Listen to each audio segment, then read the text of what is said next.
यावर्षी चातुर्मास 25 जुलै ते 21 नोव्हेंबर 2026 म्हणजेच कार्तिकी प्रबोधिनी एकादशी पर्यंत असणार आहे.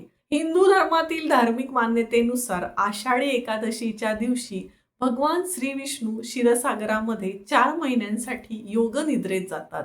या काळामध्ये सृष्टीच्या पालनाची जबाबदारी साक्षात भगवान शिव आणि त्याच्या परिवाराकडे असल्याचं मानलं जातं. त्यामुळे चातुर्मासामध्ये महादेवांची उपासना, जप, तप, रुद्राभिषेक, शिवपुराण वाचन आणि नामस्मरण यांना विशेष महत्त्व दिलं आहे. भगवान श्री विष्णू योगनिद्रेत असल्यामुळे या काळात विवाह, गृहप्रवेश, मुंडन, नवीन व्यवसायांची सुरुवात यांसारखी शुभ कार्य, शुभ आणि मांगलिक कार्य सामान्यतः केली जात नाहीत.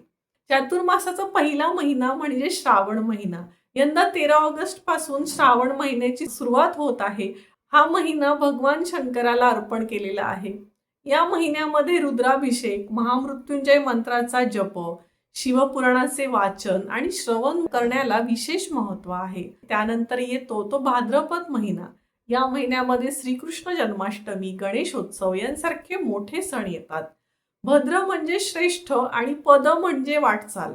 त्यामुळे या महिन्यात जर चांगली कर्म, सेवा आणि दान करण्याचा संदेश दिला जातो. त्याच्यानंतर आश्विन आणि कार्तिक महिना जर पाहिला, नवरात्रोत्सव, दसरा आहे, दिवाळीसारखे पवित्र सण येतात, जे आपल्या जीवनामध्ये सकारात्मक ऊर्जा, भक्ती, आनंद निर्माण करतात.